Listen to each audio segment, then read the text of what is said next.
Time for What Are the Odds? Sal Licata joins us to discuss Daniel Jones heading into a tough week for a matchup with the Rams out in L.A. Jones' over-under for passing yards is set at 242.5. Sal, Jones' passing yards have dropped each week since the start of the season. What do you expect on Sunday? Yeah, well, I expect the Giants to be behind, which would mean they'd be throwing the football more. You know they can't run the football anyway. This is a good Rams football team.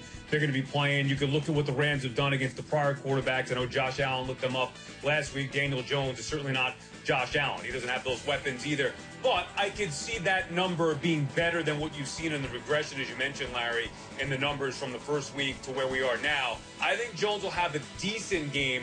To me, it's less about the yardage, though, and more about what he does with those throws and if the Giants are going to be effective in competing in this football game against the Rams.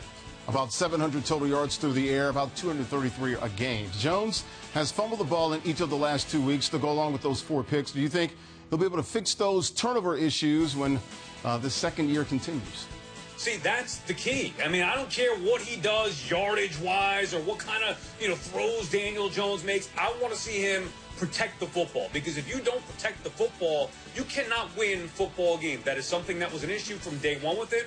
It's continued to be an issue now in year 2 as we head into week 4. So that's got to be corrected. I do think long-term it can be corrected. I'm not so sure about right now. I don't really have that much confidence. Plus, again, I think you're playing a good Rams team. I mean, Aaron Donald could be a game wrecker. You got a good secondary with Jalen Ramsey. Maybe he's going to be looking to pick Daniel Jones off. Jones obviously lacking weapons right now with guys that are hurt around him. So I don't think the odds are in Daniel Jones' favor in this particular week with this particular matchup. But I do think long-term that is something that Daniel Jones will correct because he has to. If he doesn't fix that, Giants are going to need to find themselves a new franchise quarterback. Yeah, Sal, the sacks are piling up as well. 9 sacks through 3 games. Sal, thank you for joining us for What Are the Odds?